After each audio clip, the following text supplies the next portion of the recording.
here at Images Jewelers, we're going to show everybody that how we take an idea from a drawing to a finished ring, but by printing it on a 3D printer, or as we call it around Images, we call it our 3D grower. Right now what you're seeing is Kelly Close, our lead designer, who has just finished this ring for a customer.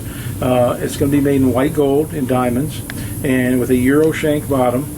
And you see that he's rolling around and looking at it and seeing how all the parts of it are correctly done. There he's showing you what sort of a rendering of what it looks like in metal, sort of, just to make sure it's all going to check out okay. And I think you have a rendering, don't you, Kelly? And here is a finished rendering of what it's going to look like to give you an idea.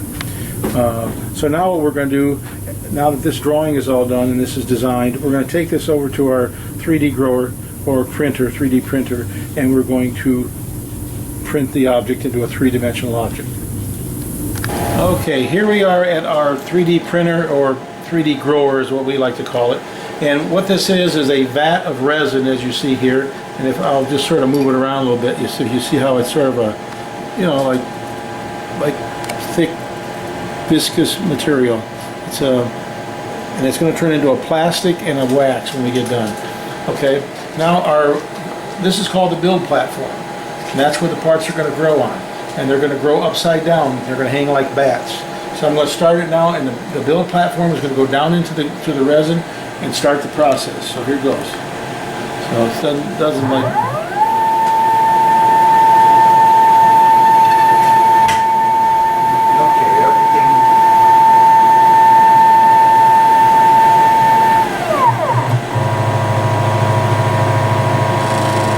Okay, it entered it, it plunged into the resin, and now it's going to shoot light up underneath there and lay down one layer of the file that we've put in of the different rings we're growing.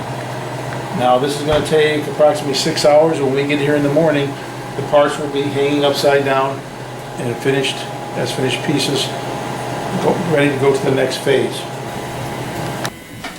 Okay, now we have Kelly's at the grower, and he's going to take off the pieces we grew last night.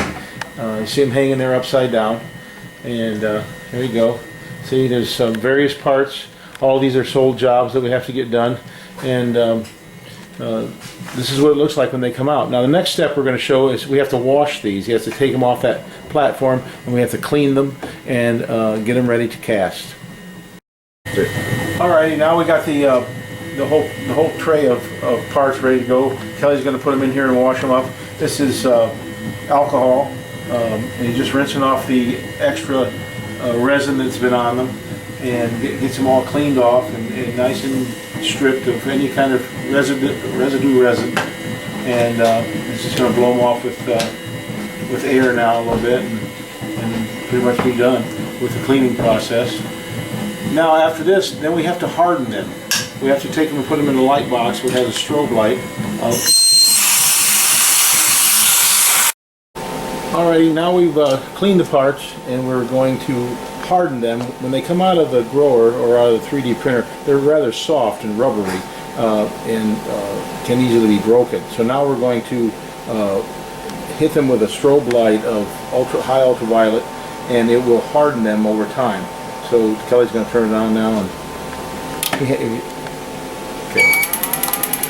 now if you see the rundown from 6500 on that, on those numbers, he's going to do that 4 different times, and it's flashing the light and hardens it on every flash. So when we're all done with 4 different directions, then we'll be done and ready to cast the piece. Okay, now Chris is spruing up, as we call it, spruing up the piece to cast it. So now we have the finished part all cleaned up, ready to go, and we are going to surround it with investment or plaster-like material in order to cast it. We'll show you that in a minute. Now Chris has the part in the flask, and we're going to pour the investment material around it. And you'll see it's like a plaster of Paris. Looks like pancake batter. So he will let this harden up, and we will put it in the oven and burn it out. And I'll explain that when we put it in the oven. Now we have the part put in the investment. It's all hardened up. You can see there at the top the sprue sticking out. So we're going to put it in the oven, and heat it up slowly to 1350 degrees. And tomorrow morning when we get in here, it'll be dropped down to about 1000 degrees, and we then will cast the All right, now we're taking the part out of the flask out of the oven where it's been in all night. It's at 1000 degrees approximately. And we're putting it in the casting machine, which is a argon atmosphere vacuum caster. And he's heating up the metal. Heating the metal under vacuum.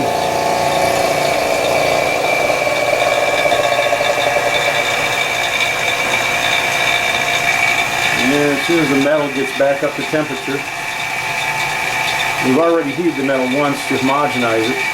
Now we're heating it again to pour it. Okay, now we're going to throw it and pour the metal. That's pretty much it. The casting is done.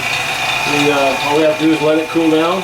And now we're plunging the flask in cold water to break away all the investment. The part, which is now metal, is in there. And Chris is going to scrub it a little bit and pull it out. Okay, now Chris has got the part cleaned off, sort of crudely, but it is. And that's, hold it up to the camera a little more. Look, that's what the finished casting looks like. Now from there we have to turn it into a piece of jewelry. Now we have the ring ready to set the diamonds in. Kevin here is getting ready to drill the holes for the diamonds. And he'll drill all the holes first, and then he'll take an engraver to it and do what's called bringing up the prongs. And that we'll see in the next clip. Now Kevin's going to set one of the first diamonds. He picks it up from his tray with some sticky wax, puts it in place. He has it like where he wants. And he takes his graver, he has the prongs already cut, ready to go, and he pushes the prongs over that he's created. And that's the start of the first diamond. Now he'll repeat that over and over again till all the diamonds are set. And we'll see pretty much a complete ring after he sets all the diamonds. Okay, now this is one of the final steps. This is the final polish going on, putting a bright finish on the piece. Kevin's just about done.